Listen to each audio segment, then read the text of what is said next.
Olá, bem-vindo ao Meditando. Eu sou a Juliana e nesta meditação eu vou te guiar até que você caia num sono profundo e tranquilo, te contando uma história. A história de hoje eu tirei do livro Shakespeare em Contos e é a famosa história Romeu e Julieta. Se vocês gostarem, eu posso trazer várias histórias desse livro. Me conte nos comentários. Agora deite-se em uma posição confortável. Você está aqui agora, neste momento, longe de qualquer perigo, qualquer problema, e está confortável, seguro e pronto para relaxar, descansar e dormir. Agora você presta atenção apenas na minha voz e na história. Vamos começar. As duas mais importantes famílias de Verona eram os ricos Capuletos e Montagues. Havia entre essas famílias uma velha desavença que chegara ao auge. E tão mortal era a inimizade entre elas que se estendia aos parentes mais remotos, bem como aos servidores e apaniguados das duas partes,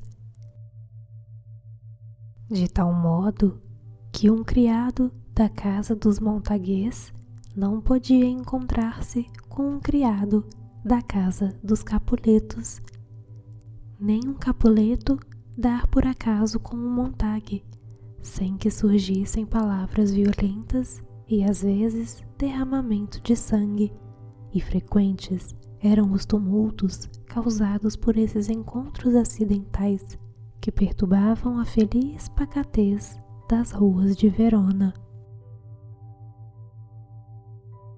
O velho Capuleto deu um grande sarau, para o qual convidou muitas damas formosas e numerosos fidalgos. Compareceram todas as admiradas beldades de Verona, e quantos chegavam eram bem recebidos, desde que não pertencessem à casa dos Montagues. Rosalina, amada de Romeu, filho do velho Montague, fora a esta festa. E apesar de arriscado para um Montague ser visto na recepção, Benvolio, amigo de Romeu, persuadiu o jovem fidalgo a ir mascarado.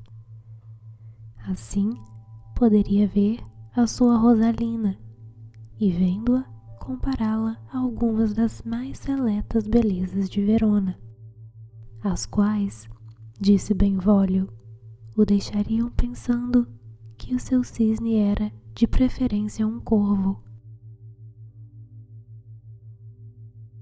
Romeu não levou muito a sério essas palavras.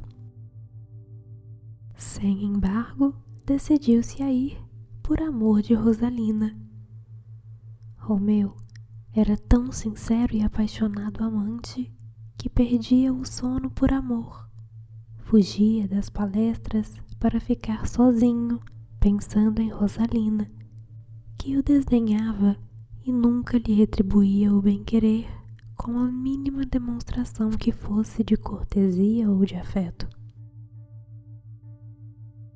E Benvolio visava a curá-lo desse amor, mostrando-lhe outras damas e outra roda. Portanto, o jovem Romeu e Benvolio, e também Mercúcio, amigo de ambos, foram mascarados ao baile dos Capuletos.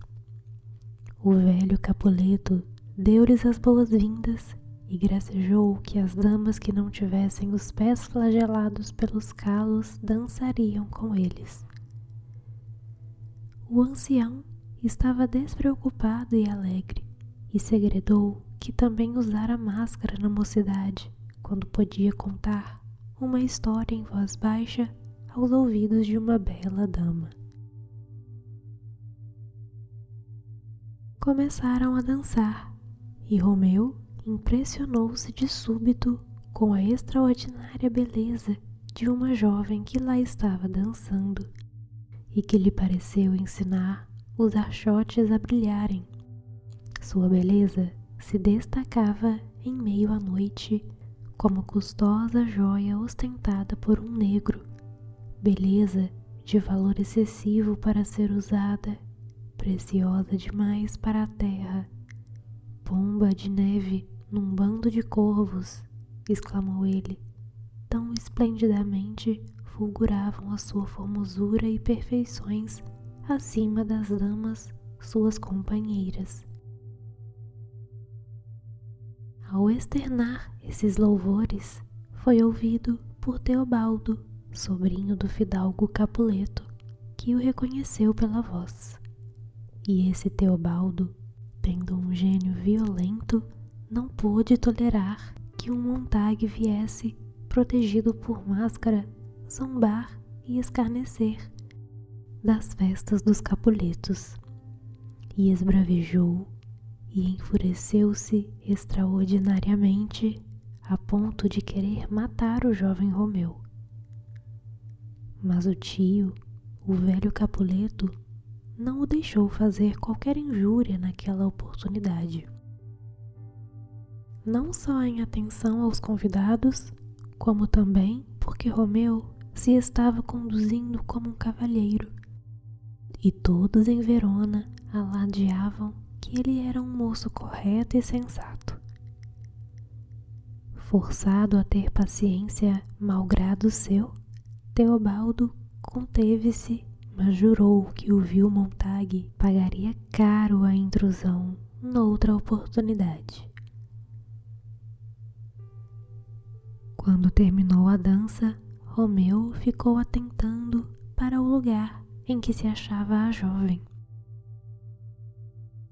E auxiliado pela máscara, que poderia desculpar-lhe em parte a liberdade, aventurou-se com grande delicadeza a segurar-lhe a mão, que chamou de santuário. Se o profanava ao tocá-lo, ele era um peregrino que se envergonhava por isso, e assim o beijaria como expiação. Bom peregrino, respondeu a dama, vossa devoção se mostra demasiado polida e cortês. Os santos têm mãos que os peregrinos podem tocar, mas não beijar. Os santos não têm lábios e os peregrinos também? Perguntou Romeu. Sim, respondeu a dama, lábios para usar nas orações. Oh, então minha querida santa, disse Romeu, ouvi minha prece e atendei-a para que eu não desespere. Nestas e em semelhantes alusões e fantasias de amor, eles estavam empenhados quando a dama foi chamada pela mãe. E Romeu, indagando quem era essa mãe, apurou que a dama, cuja ímpar beleza tanto o havia impressionado, era a jovem Julieta, filha e herdeira do fidalgo Capuleto, o grande inimigo dos Montagues. Assim, ele inocentemente vinculara o coração à sua inimiga. Isso o perturbou, mas não chegou a fazê-lo desistir de amar.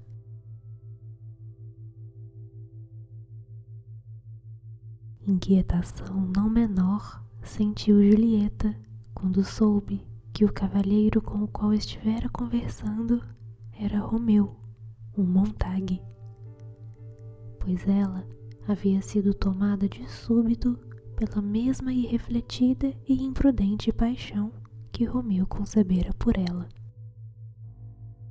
E pareceu-lhe iniciar-se prodigiosamente esse amor, que a levava a querer justamente a seu inimigo e a fixar seu afeto em quem as considerações de família deveriam antes induzi-la a odiar. À meia-noite, Romeu saiu com os companheiros, mas logo estes deram por falta dele, sem força, para afastar-se da casa onde havia deixado o coração. Saltara o muro de um pomar no fundo da residência de Julieta.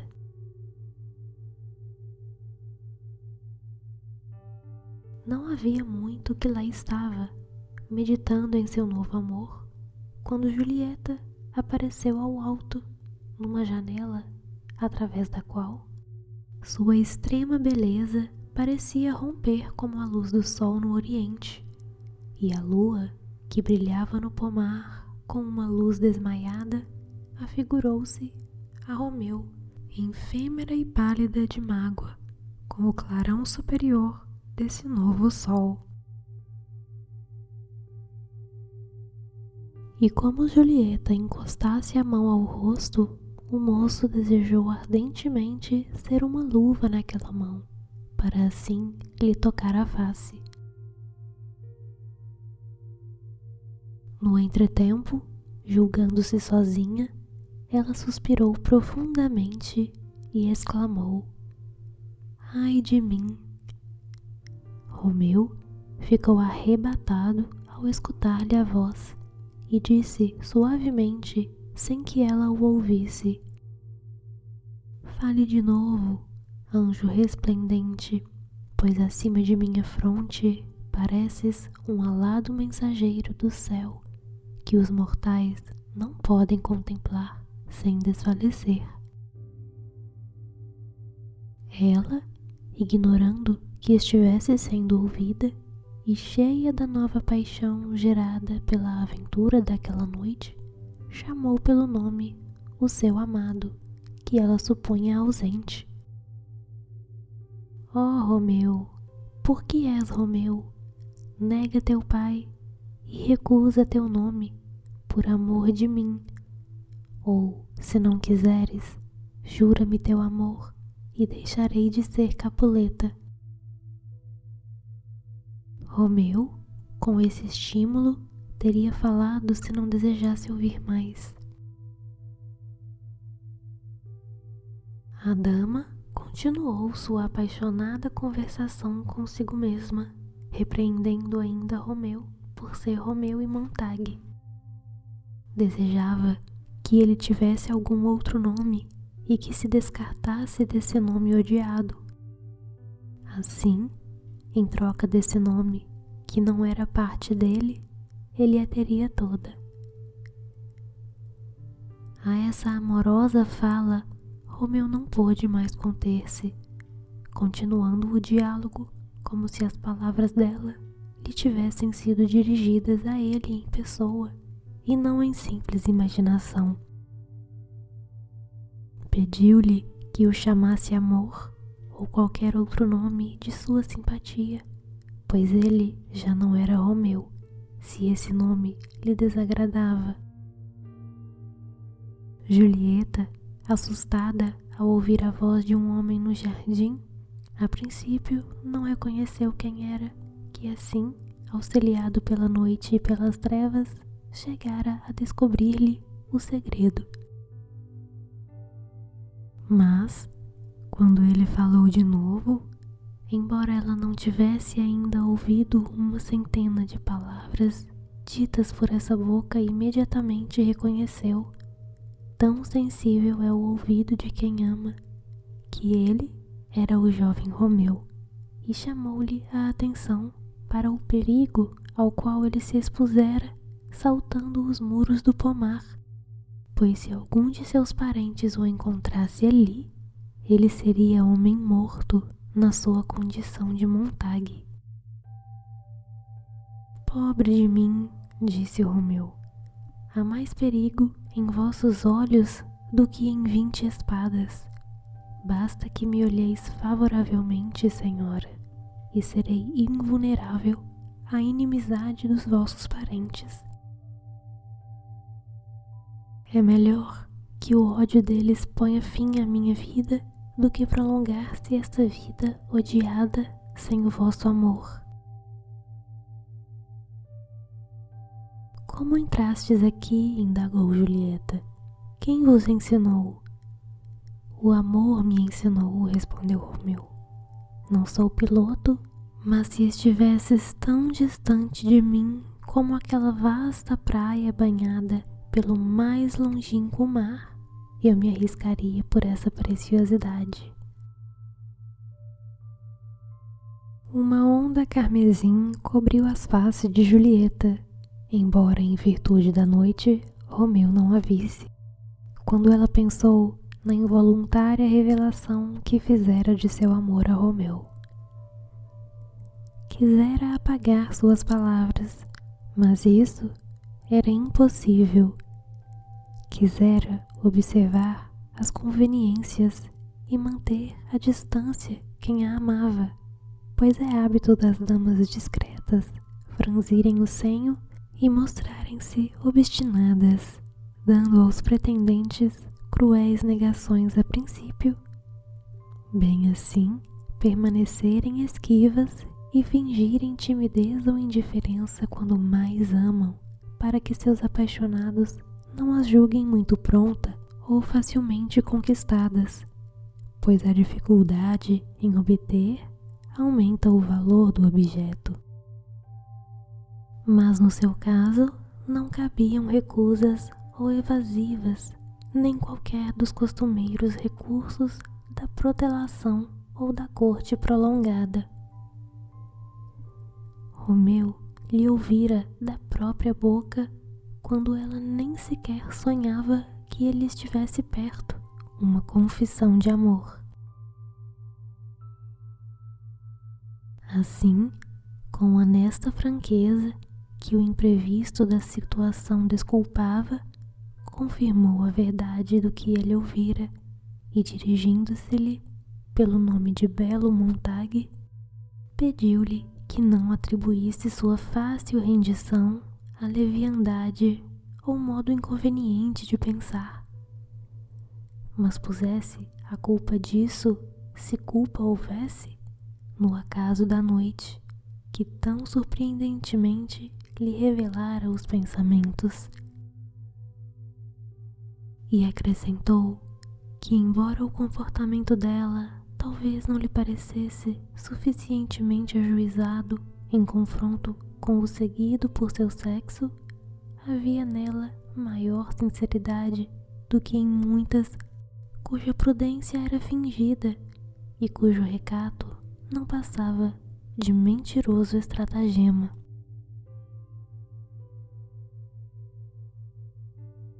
Romeu estava começando a invocar os céus como testemunha de que nada estava mais longe do seu pensamento do que olhar com uma sombra de desdouro dama tão altamente conceituada, quando ela o interrompeu, pedindo-lhe que não jurasse, pois apesar de alegrar-se ao vê-lo ali, não se alegrava com aquele mútuo bem-querer.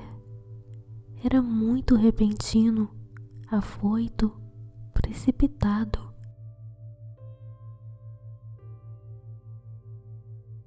Mas, como ele insistisse em trocar com ela uma jura de amor ainda naquela noite, Julieta respondeu que já havia feito uma sem ser pedida, querendo referir-se à confissão que ele ouvira.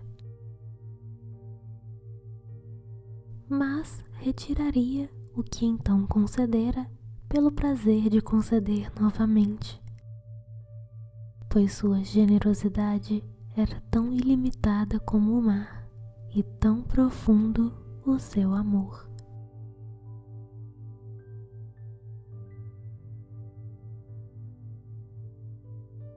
Dessa amorosa conversação, Julieta foi chamada pela ama, que dormia com ela, e julgava que era tempo de a jovem estar na cama, pois não tardaria a alvorada.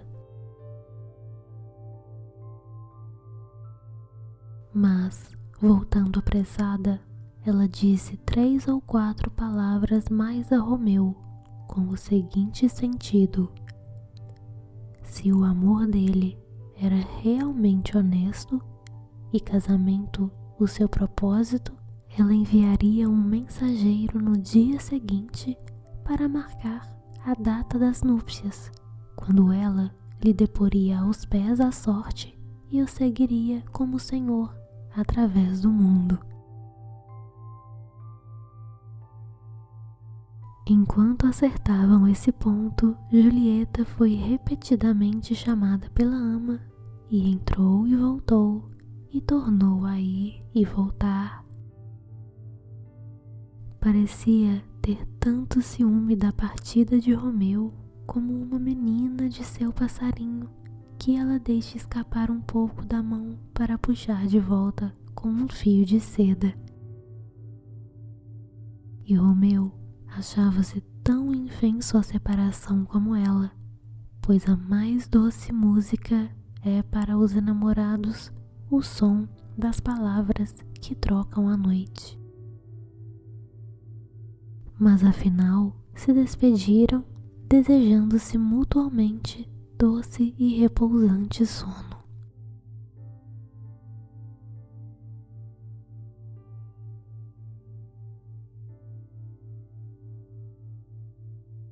Raiava o dia quando se separaram, e Romeu, que estava pensando demais em sua amada e naquele bendito encontro para poder dormir, em vez de ir para casa, dirigiu-se para um mosteiro ali bem perto, à procura de Frei Lourenço. O bom frade já estava de pé fazendo as suas devoções. Ao ver Romeu fora de casa tão cedo, conjeturou acertadamente que este não se havia recolhido ao leito aquela noite, mas que algum distúrbio de juvenil amor o mantivera desperto. Estava certo ao atribuir ao amor a causa da vigília de Romeu, mas errara quanto ao alvo desse amor, pois supusera que a razão de não ter ele dormido tivesse sido o amor a Rosalina. Mas quando Romeu revelou ao frade sua nova paixão por Julieta e solicitou-lhe a ajuda para casá-los naquele dia, o santo homem ergueu os olhos e as mãos numa espécie de assombro ante a súbita mudança da afeição de Romeu, pois estava a par de todo o amor de Romeu a Rosalina e de suas constantes queixas de que ela o desdenhava. Disse então que o amor dos jovens não está verdadeiramente no coração, mas nos olhos. Obtemperando Romeu, que o próprio interlocutor lhe havia repetidas vezes censurado essa paixão a Rosalina, que não lhe podia retribuir o amor, enquanto Julieta não só era amada por ele, como também o amava. O frade anuiu de certo modo a essas razões, e considerando que uma aliança matrimonial entre a jovem Julieta e Romeu poderia ser o meio indicado para encerrar a longa desavença entre Capuletos e Montagues, a qual ninguém lamentava tanto como ele, que era amigo de ambas as famílias e frequentemente interpusera sua mediação para terminar a briga sem resultado.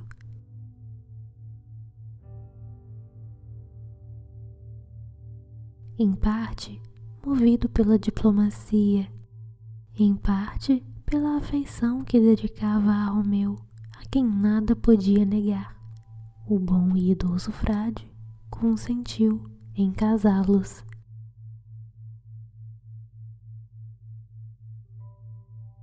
Agora, Romeu se sentia deveras feliz, e Julieta, a quem foi transmitido o desejo do moço por um mensageiro que ela enviara, conforme havia prometido, logo estava na cela de Frei Lourenço, onde foram unidos em santo matrimônio, implorando o bom frade aos céus que sorrissem aquele ato,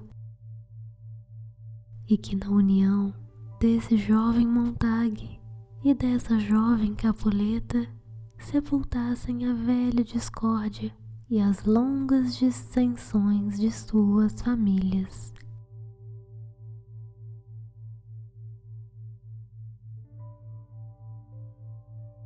Terminada a cerimônia, Julieta voltou ligeira para casa, onde ficou aguardando impaciente a chegada da noite, ocasião em que Romeu prometera vir ao pomar para encontrá-la no mesmo ponto onde haviam conversado a noite anterior.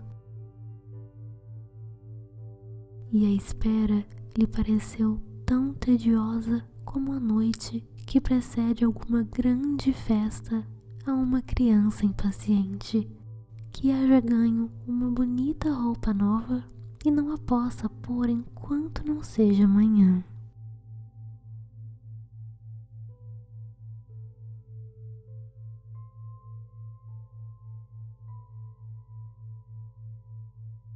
Nesse mesmo dia, cerca das 12 horas, quando os amigos de Romeu, Benvolio e Mercúcio estavam passeando pelas ruas de Verona, deram com um grupo de Capuletos encabeçados pelo impetuoso Teobaldo, pelo mesmo colérico Teobaldo que desejara brigar com Romeu na festa do velho Capuleto.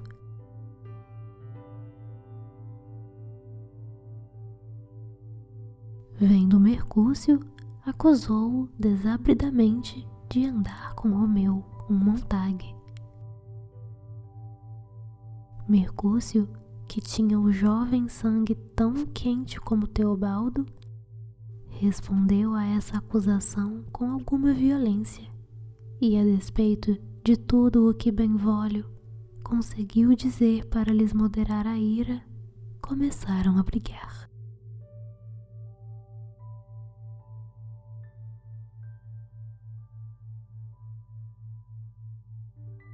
Nisso, passando o próprio Romeu por ali, o intratável Teobaldo voltou-se de Mercúcio para ele e atirou-lhe o degradante apodo de vilão.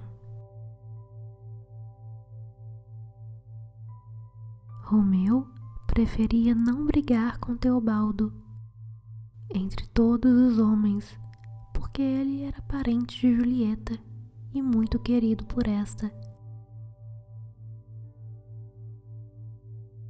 Além disso, esse jovem Montague nunca entrara de todo na querela de família, sendo por natureza ajuizado e comedido. De resto, o nome Capuleto, que era o nome de sua bem-amada, mostrava-se agora antes um talismã para abrandar a cólera do que uma senha para excitar a fúria. Assim, tentou arrazoar com Teobaldo, que saudou-o mansamente com o nome de Bom Capuleto, como se ele, apesar de Montague, tivesse algum prazer oculto em pronunciar esse nome. Mas Teobaldo, que odiava todos os Montagues assim como odiava o inferno, não quis ouvir nenhuma razão e puxou a espada. Então, Mercúcio, que ignorava o motivo secreto por que Romeu desejava a paz com Teobaldo, antes olhava a presente tolerância daquele como se fosse uma espécie de submissão tranquila e desonrosa. Com muitas palavras de desprezo, provocou Teobaldo a prosseguir na briga iniciada com ele. E Teobaldo e Mercúcio lutaram.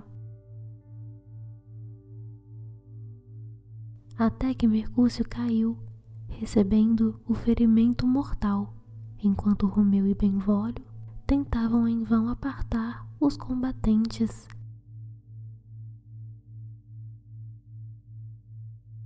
Com a morte de Mercúcio, Romeu perdeu a calma e retribuiu o insolente apodo de vilão que Teobaldo lhe atirara. E duelaram até que Teobaldo caiu morto.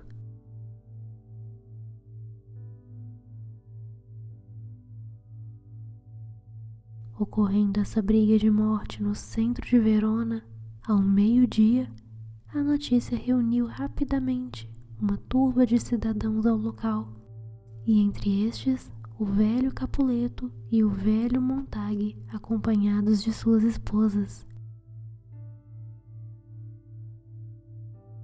Logo depois chegou o próprio príncipe, que, sendo parente de Mercúcio morto por Teobaldo, e tendo tido a tranquilidade de seu governo frequentemente perturbada por essas brigas de Montagues e Capuletos, resolvera impor a lei em toda a sua severidade contra os que a houvessem transgredido. Benvolio, na sua qualidade de testemunha ocular, recebeu ordem do príncipe para narrar como começara a luta, o que ele fez, mantendo-se tão próximo da verdade quanto podia, sem dano para Romeu. Assim, abrandou e desculpou a parte que haviam tido na briga os seus amigos. A senhora Capuleto, cuja intensa mágoa pela perda de seu parente Teobaldo a levava a não observar limites para a vingança, exortou o príncipe a fazer rigorosa justiça contra o assassino e a não prestar atenção no depoimento de Benvolio, que falara com parcialidade por ser amigo de Romeu e por ser Montague.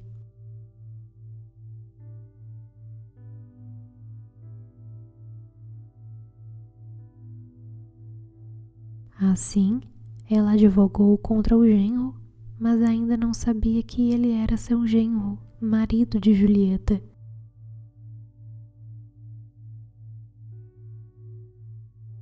Por outro lado, a senhora Montague intercedia pela vida do filho, arguindo com certa justiça que Romeu nada fizera que merecesse punição ao tirar a vida de Teobaldo. Este já devia pagar, em face da lei, por ter matado Mercúcio.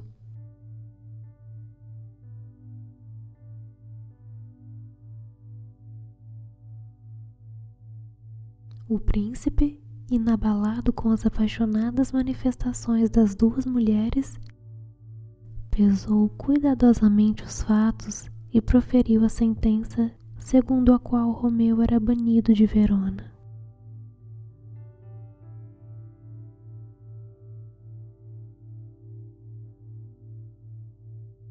Dolorosas notícias para a jovem Julieta, que havia sido noiva por poucas horas e agora, com essa decisão, parecia divorciada para todo o sempre.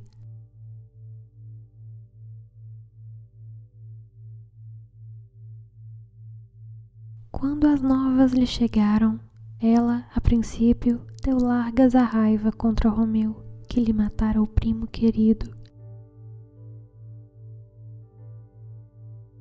Chamou o belo tirano, demônio angélico, pomba corvina, cordeiro com índole de lobo, coração de serpente escondido por uma face em flor, e outros nomes assim contraditórios, os quais denotavam a luta que lhe ia na mente entre o amor e a mágoa. Mas afinal, o amor predominou, e as lágrimas que ela verteu com a dor de ter-lhe Romeu matado o primo converteram-se em lágrimas de alegria por estar vivo seu esposo, quando Teobaldo poderia ter-lhe abatido.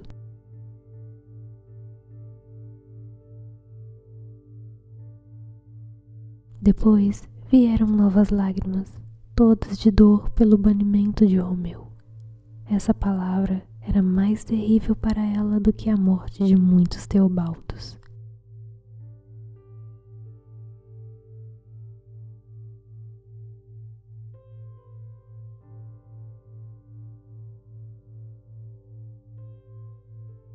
Romeu, depois do duelo, refugiara-se na cela de Frei Lourenço, onde soube da sentença do príncipe, que lhe pareceu mais terrível do que a morte. Para ele, não havia mundo além das muralhas de Verona, nem vida longe das vistas de Julieta. Situava-se o paraíso onde Julieta vivesse. Fora daí, tudo não passava de purgatório, tortura, inferno.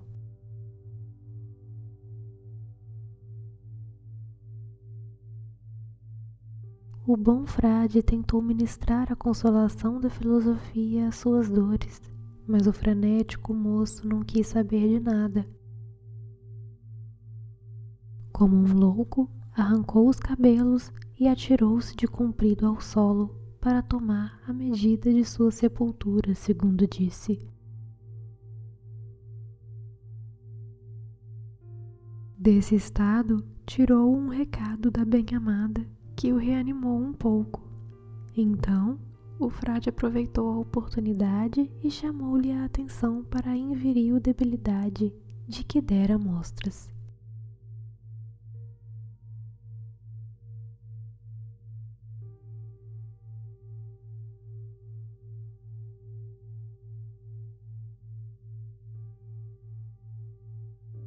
Esta foi a primeira parte da história.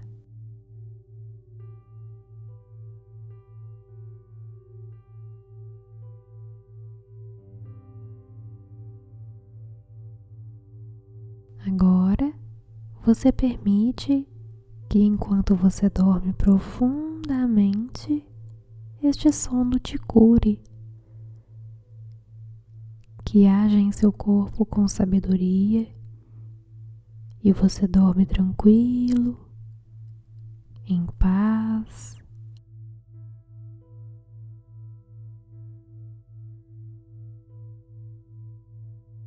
Nada te impede de descansar neste momento.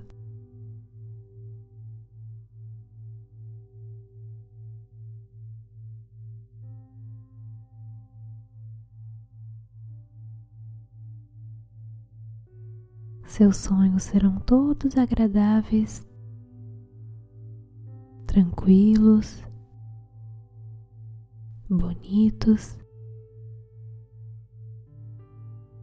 e eles te trazem informações úteis e valiosas que vão te ajudar nos próximos dias.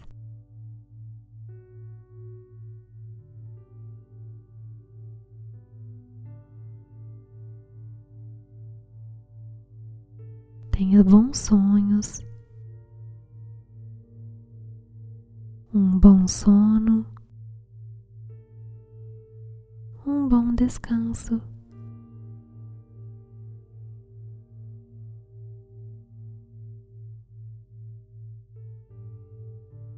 Durma em paz, envolto a muito amor, muita luz, proteção e paz.